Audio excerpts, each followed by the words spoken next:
It's great to be back in the studio with you, Stacey. I've loved our last one. We chatted about the journey that our co-involved clients go on, and I know you've got some really good questions about phase 2 of the process. So without further ado, I'm handing over to you. Welcome to the Property Diaries, our portal for introducing a diverse and exciting collection of podcast mini-series from our amazing community. I'm Kate Bakos and I run a buyer's agency business that has assisted well over 1,000 clients purchase their home or investment property. I meet so many impressive people in my day-to-day travels, and through the Property Diaries, I've found a way to capture their stories and share with our listeners. My guests and I will take you on a journey of education, entertainment and real examples of all facets of the Australian residential property market, finance markets and beyond. Jump onto our website at The Property Diaries for our show notes and reference material, or just to get in touch. Hello again. This is always great and I'm really excited about it. We're going to talk about your truly hands-on mentoring process. It's called the co-involved service because it takes would-be buyers all the way from first chats and strategy preparation through to what we're calling phase 2 of the process. We'll talk about how that search begins and also, importantly, the client's role in this partnership. And we will break that down and lean on your experience doing that with so many different people over time, Kate. Yeah, gosh, it's exciting when I think about the different personalities and areas and dwelling types and agents and auctions. And yeah, it's a kaleidoscope of fun. So I'm looking forward to this. It is really nice looking back on a good purchase achieved, isn't it? Yeah. And also that it was a good experience. I've seen the cards and the flowers and the comments and the emails that people send all the time saying, you know, we couldn't have found this property without you. We couldn't have done this journey without you. You really share the inevitable ups and downs of a journey like this. Yes. So it really does bring a lot of satisfaction when it's nailed. And just a side note, if you haven't listened to last week's episode, you might like to go back and check out phase 1, which takes a buyer all the way from the first chat through to a fully prepared strategy. Now, though, looking at phase 2. So with tailored strategy document in hand and everything clear, the buyers receive their first itinerary and they're headed to their first property on the list. Yeah. Let's cover some of the things that are involved when they show up at that first property. Do you want to delve into some of those? Yeah, absolutely. If they're an owner-occupier, they just need to like it. I might need them to look past something that could be a bit ugly, that's changeable, but I don't want them to look past anything that isn't changeable, that's troubling them. So when they're a homeowner, it's pretty black and white, and they'll either like it, be open to moving forward with it, or they'll strongly dislike it. But it's not often that we have shades of grey. It's usually a pretty polarising result. It's the investors that have a tougher task, I feel, and they need to know what they're looking for. So we prep them for that. We've got checklists. Sometimes it takes a couple of goes to get the hang of it. Other times it takes us going out with them for a round or two, just so that they can see what we're looking for and what's not forgivable and what is forgivable. And ultimately, when you're looking at an investment property, you don't need to love it. You don't even need to very much like it, but you have to be proud of it. So you need to be confident that as a landlord, you've got a property that won't be problematic. And as a tenant, if you're stepping into the shoes of your target tenant, you've got a property that will be nice to call home based on where you want to be and what a typical tenant's wish list is in that area. So we've always got to think about the tenant and what they're ultimately looking for and what will keep a good tenant, what will attract them, what will keep them. So it is a little bit harder for the investors, and we need to give them some training around what constitutes a good investment property. And we also have to take into account whether they're prepared to do any work or wanting to do any work, because some investors really want to. They want to put their mark on it or add value, do a bit of a project, and then others, they're just wanting a property that they can say, done, it's rent ready, it's ready to be handed over to a property manager, and it doesn't need any improving or any fixing. That's a great list. Adding to that, what kind of skills do you try and focus them on first? When it's an investment property, I'm asking them to pay attention to anything that will be problematic for a tenant or a landlord. So that might mean that the photographs that are online don't really marry up to the real deal. They might be a rugged sort of rough flip effort on the part of the vendor. They're looking at making a fast profit. So the quality of the workmanship or the finessing of the details of the property aren't that great and they need overhauling. We also need to focus on the environment. We need to look at the neighbourhood, the street, the noise, any chance of not having a harmonious home, because those are the things that will stop a tenant from staying or will prevent a tenant from signing a lease. And we also need to think laterally about the way that the property feels and flows. And so, for example, it might need re-stumping and it's got uneven floors, or it might be pretty dark, or the floor plan might not be all that fantastic and it either wasn't something that was available online for us to see, or the way that it was stylised and drawn is not quite what we're expecting. And a typical example of that is where you've got a rear bedroom. Now, if it's off a dodgy old sunroom or near the laundry, we know what those are like. They're just old skillion roof sunroofs and sunrooms, and they might not have great heating, or they might not feel like they're part of the house, or it might feel unsafe. You know, from a security point of view, it's really an outbuilding. So we've got to always look for something that will attract and keep a tenant and also minimise the difficulty of owning and managing for the landlord. So investment quality, we're looking street, condition, floor plan, target tenant needs, safety, work to be done, catching potential renter-provider problems. And in truth, a lot of those items you mention are also true for the home buyer, aren't they? Yes. But with a home buyer, there is an added filter to separate the emotion that sometimes prevails and threatens to cloud judgment. But you've got that covered, haven't you? Yeah, I ultimately have their back catching red flags anyway, because no client buys a property without us seeing it. So if I get a green light, that means I drop tools and go and see it. And we should talk about the traffic light system, because that's what we're asking them to do. We're asking them to determine whether it's a property that is worthy of pressing forward with and moving to the next stage, which is assessing it. Or if it's a property that's a red light, that means we don't like it. We're not going forward with it and we don't like it for these reasons. I always ask the clients to give me a set of reasons or a bullet point. And if I think that they're being overly fussy, you know, if it's about the colour scheme in a bathroom or something that can be changed, you know, bench tops, if that can be factored into the price and it can be easily changed, I'll have a conversation with them about whether it really is a red light or maybe it's an amber. Amber means we like it, but there's something that we would wish to change. And ambers can go either way, because if what they wish to change can't be changed, there might be a restriction on doing so, or it's cost prohibitive. Or if it's not going to give them the result long term that they want, well, I might red light that after a good conversation. But there are a lot of amber lights that turn into green if it's price dependent. Why do you ask them to see every property on the list, Kate, even if they open it up on realestate.com and they don't particularly like it at first, or they think they hate it?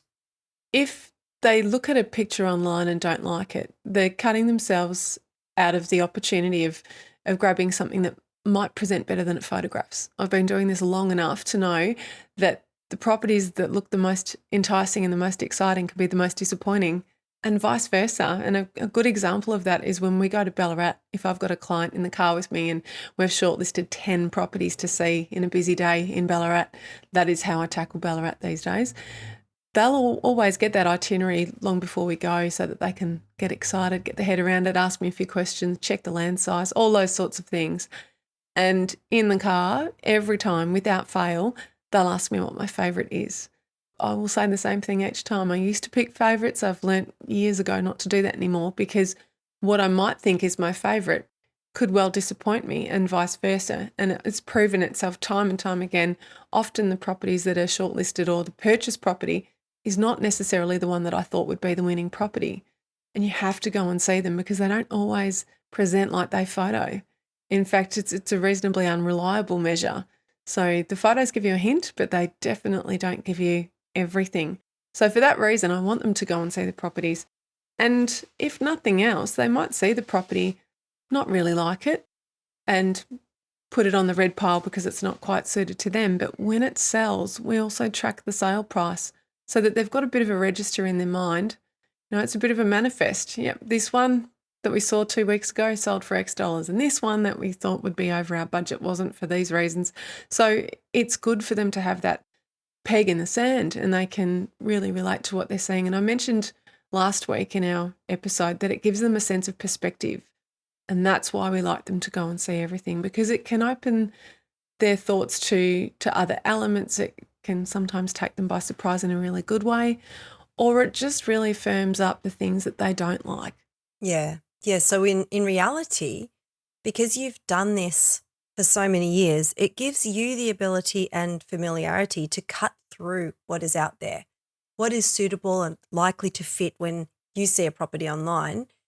It's your years of accumulated experience in a huge range of locations, from suburbs, streets, and the regional cities of Ballarat and Geelong. We've even done a bit in Kyneton and Castlemaine and the Surf Coast over the last 12 months, but it distinguishes what we can slice through more quickly than most. So if they're willing to go and see all the listings on the itinerary themselves, then it brings an irreplaceable first-person perspective that results in the gaining of experience. Absolutely. It's really all about completing the journey and having a few other properties that you've been able to compare to. And for the clients that reject options that I'm sending them to without seeing them, sometimes it makes it much harder to identify that the winning property is worth pouncing on at that time if they haven't had a lot of perspective. Often we'll have clients in the first 2 weeks of their search, they'll stumble over something that ticks a lot of boxes and scores really highly. And sometimes they'll say to me, look, it really does tick all the boxes, let's go for it. But often they'll say to me, it seems almost perfect, but what if there's something better? Now, if they've seen a broader array of properties in their price range, in their given suburb, they'll have a much better idea of whether it actually is worth going for or not. They'll have perspective on the frequency of properties like that coming onto the market, and they'll have a bit more of a firm price idea as well. So we recommend that they do it so that they can really get the full benefit of the journey. Yes. Yes, it really, really is worth the time. Yeah. And I've got another learning point I think is valuable to mention when you are in a search phase and following an itinerary. And that is that a tuned in, co-involved buyer learns a lot about agent relationships from you as part of the mentoring. If a mentee doesn't go to arranged inspections, that can affect opportunities that they will be unexpectedly presented with by the agent who was going to host them. And it's one thing to be a no-show at an open for inspection, but to cancel a pre-arranged private inspection, and in the worst case, just prior to when it would have occurred, it isn't great for those relationships. It may be that the particular agent would have been an unknown link to a well-matched off-market coming up, or that they will get that little bit more invested in our search and try that little bit harder for us, the agent that is. The lesson is to attend the inspections and build those connections. Do you have a burning property question or topic you'd like us to cover? We'd love to hear from you. Connect with us via our website, thepropertydiaries.com.au, and drop us an email with your request. I want to ask you about another category of offering that a client may receive for their inspection itinerary now, and that is something that may feel left of field to them. So tell us about those, will you? So it might be that we've been working with them for quite a few weeks and we've got a really good feel for the elements that do excite them, and we're understanding their order of priority when it comes to the wish list. And so we might be able to circle in on another suburb that has that particular product and it's bigger and brighter, or we might be able to focus on something that gets them a critical element with a hint of compromise. And that's why we ask people to have a look at our dark horses. And every now and then a dark horse is just a fantastic off-market or a property that an agent's let us know about. And we think it's not a perfect overlap, but it's a pretty good overlap. Let's send them there and let them see for themselves if they'd like to pounce on it. So it's good, isn't it, just to have that open mind It doesn't mean we are forgetting about our parameters either when inspecting. We do have to focus on a particular set, don't we? Absolutely. The must-haves, we don't argue with those. But if I'm getting feedback from a client that is contradicting their must-haves, we'll jump straight back into strategy, and we'll have another conversation and do a version number 2, because sometimes what they've told me is an absolute must-have, can't live without. It's really a nice to have, and there are other features that are more prominent and more important. And we see this especially with couples at times, don't we? What has been conveyed as a nice to have for one partner is really a must have in the other person's mind. Yes. And I think that opens up a conversation that's really important. It's why I like to meet with both. If it's an investment and one person's driving that bus more than the other, that's not an unusual scenario. That's fine as long as the person who's not wanting to drive the bus doesn't want to drive the bus when it comes time to checking out properties and making decisions. It's got to be a team effort, or the one person who's really involved has to be the one holding the reins.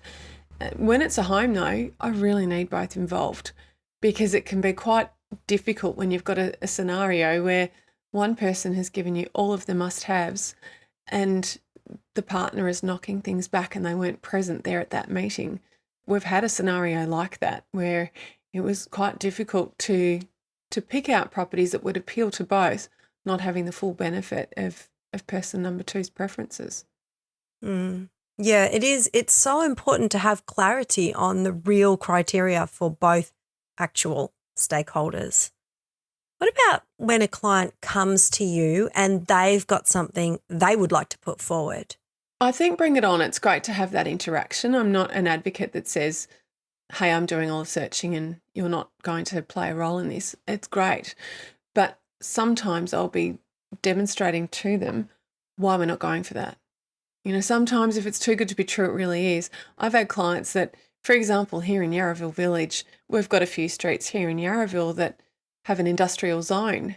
And even though the properties look like a house, walk like a house, sound like a house, you know, it's a residential area, the zoning is industrial. And the difficulty with an industrial zone is you can't use a residential loan product to finance one of those. And so you might be looking at a 35 or 40% deposit requirement, and your loan will be a higher interest rate amortised over a tighter period, which means much, much higher repayments. And in a lot of cases, the buyer won't qualify for those repayments because their servicing calculation will prevent them. So how devastating would that be to go and bid at auction on one of those properties and find that you can't finance it? That's a really horrible situation. So there are invisible reasons why we knock properties back, and that's just one example. But there are also practical reasons why we knock a property back. I'll often have someone show me something great and I'll say to them, yeah, but you told me you didn't want to be on a flight path, or you told me you didn't want to be in a street that has a school next door, or you told me that you absolutely needed 4 bedrooms and this is definitely a 2-bedder, and you'd really struggle to put more than one extra bedroom onto this house. So do you really want to reconsider whether you need 4 bedrooms, or is it just a house that caught your fancy and it's not actually the right house for you? These are really such important questions. We know that no property is perfect and sometimes there are compromises. What are the right compromises that people should keep in the backs of their minds?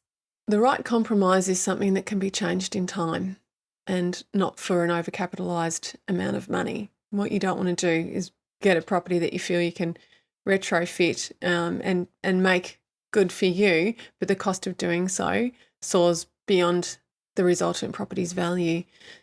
And a property that will create unhappiness or perhaps trigger a resale in a short space of time, that's a terrible mistake. A property that will make your partner unhappy, that's a mistake as well. So we have to be able to separate the compromises into one that's a suitable compromise and it's time dependent. You know, it might be that you're putting on a new kitchen or extending in time and you don't need those bedrooms now, but in time when you've had a family and you've had some equity growth or saved some money, you can do it. Now, if it's a compromise that you can live with for now and you know you can change and for the right amount of money, that's a great reason to do so.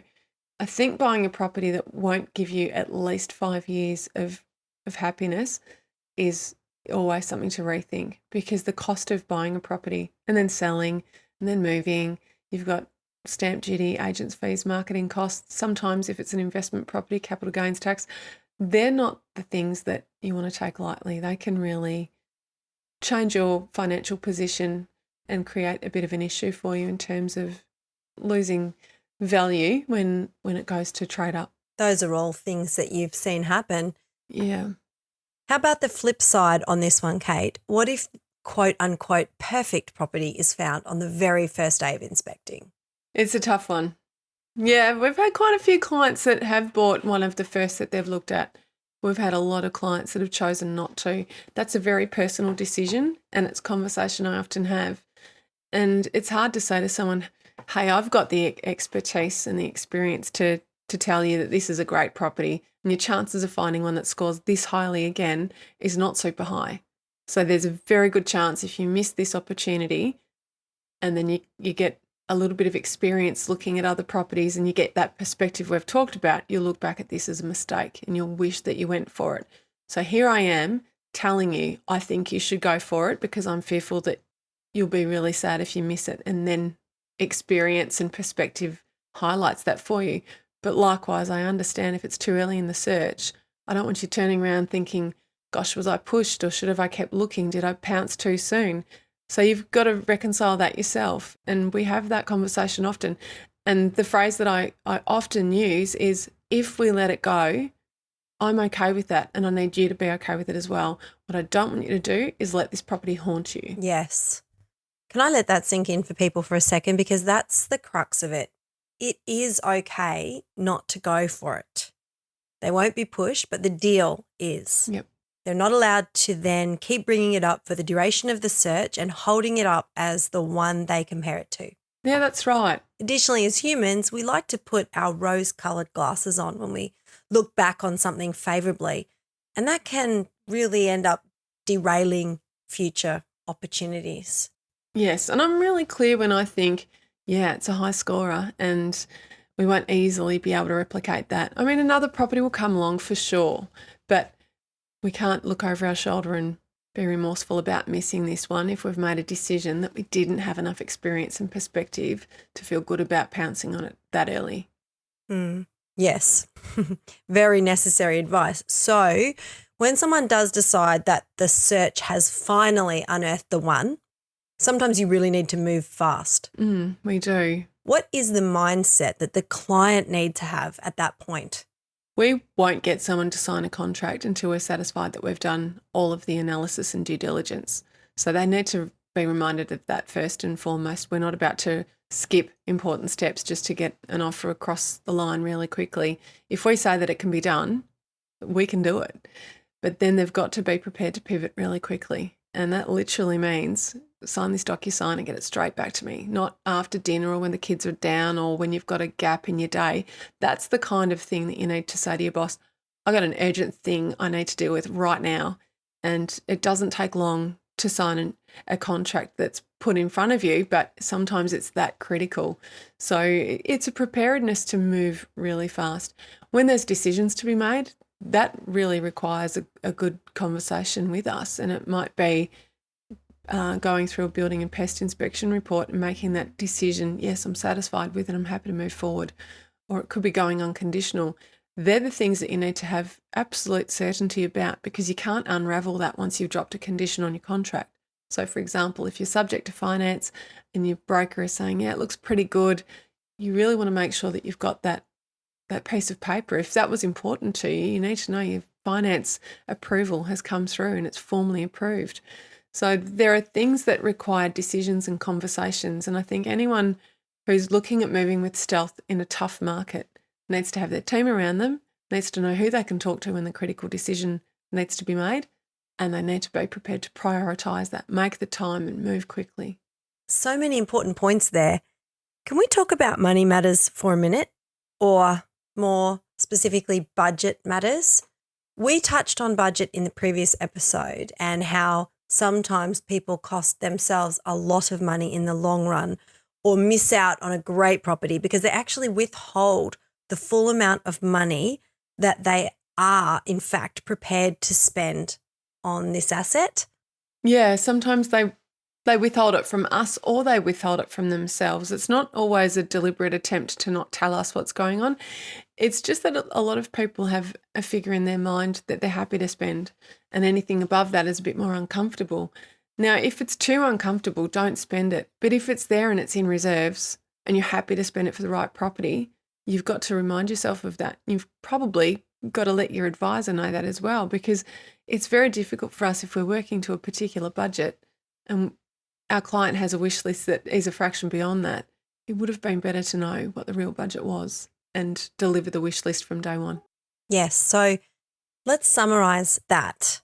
Holding back a real budget can cost you money in a rising market. Yeah. Holding back a real budget can cost you a property you would have willingly spent the full budget on. Holding back a real budget from the right people, as in your professional team, isn't a good approach. It's okay not to share this with, say, the mother-in-law, but not your buyer's advocate. There is a group from whom you are allowed to withhold your budget, though.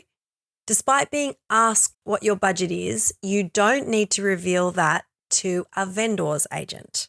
Being a client of Kate's, you are not likely to experience pressure about your budget, but agents know and trust Kate. They leave that in your hands, don't they, Kate? But what guidance do you give them just so they can feel confident in their role in that area? We do talk about what we say to the agents, what we're happy to have them ask the agents, and what they shouldn't be asking on their first inspection.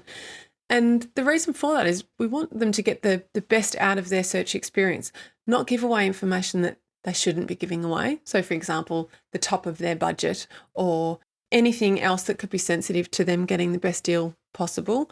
We also don't want to annoy the agents either. So if the first thing you ask when you go through a property is, will the vendor sell it prior to auction? Oh, you don't even know if you want the property. So why are you putting the agent in that position in front of a bunch of people on a busy Saturday?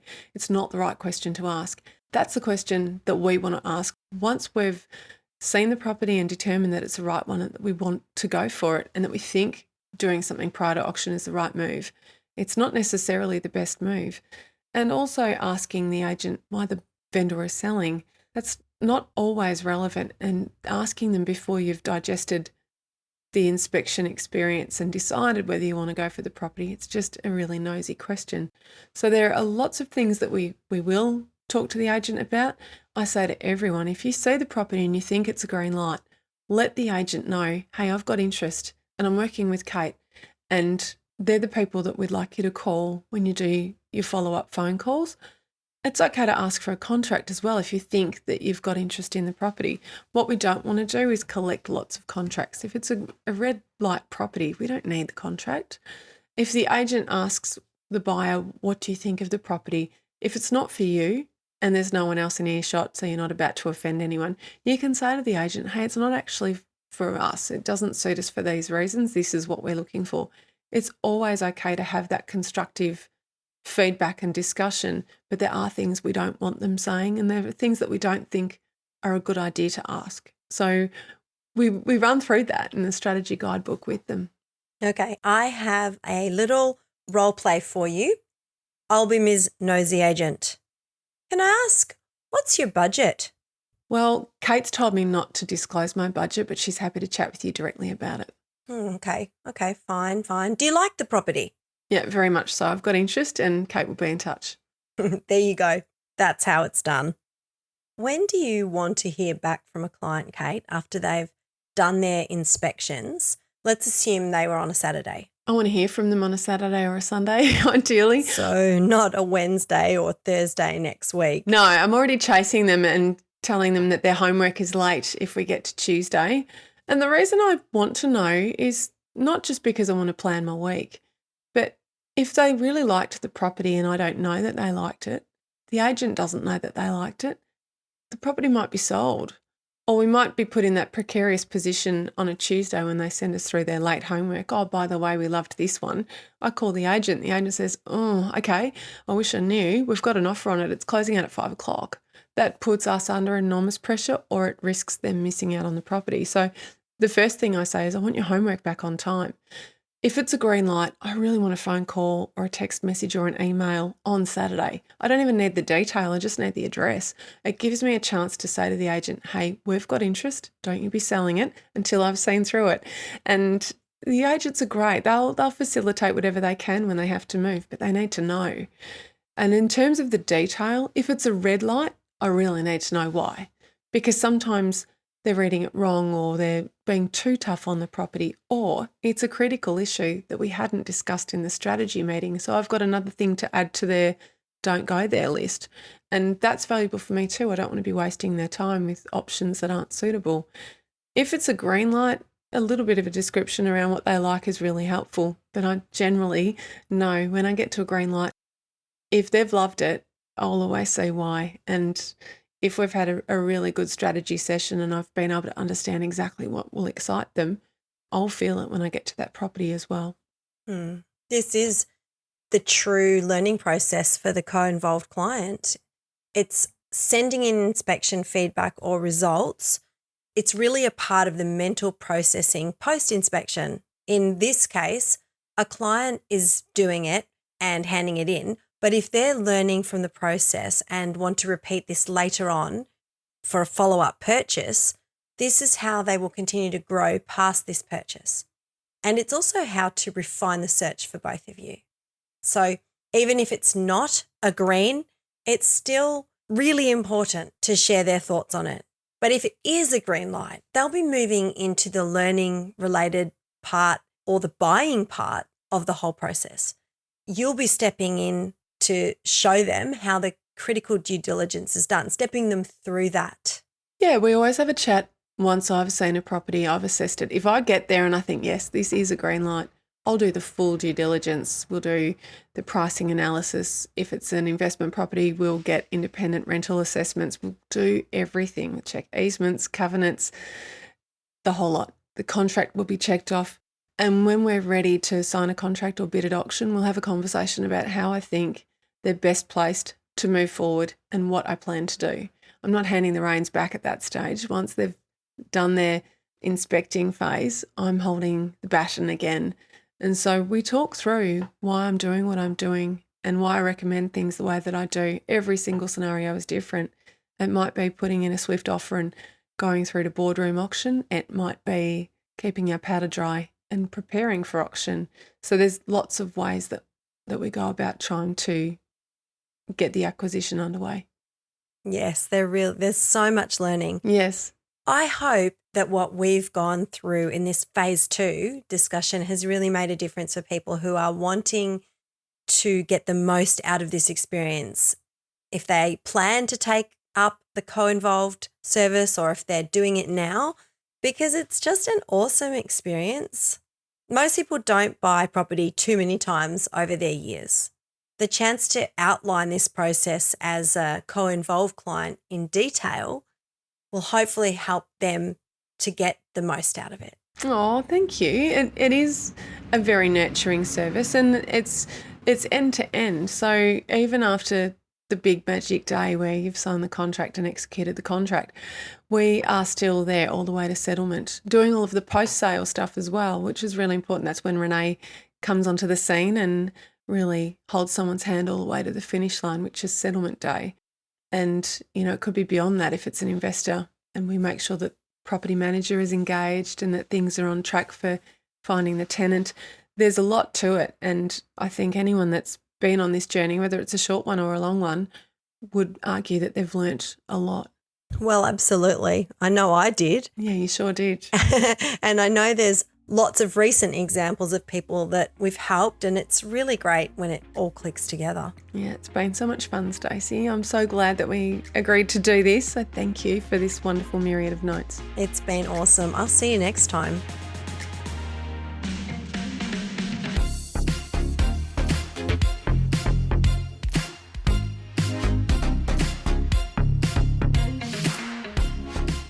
We've enjoyed bringing you this episode and we have so much more to share with you. You can find our show notes on our website, thepropertydiaries.com.au. Follow us on the website, and if you have anything you'd especially like us to cover or any property questions, we'd love to hear from you. The information provided in our podcast is general in nature and does not constitute personal financial advice. The information has been prepared without taking into account your personal objectives, financial situation or needs. We'll always recommend that you seek the advice of licensed independent specialists before making any financial decisions.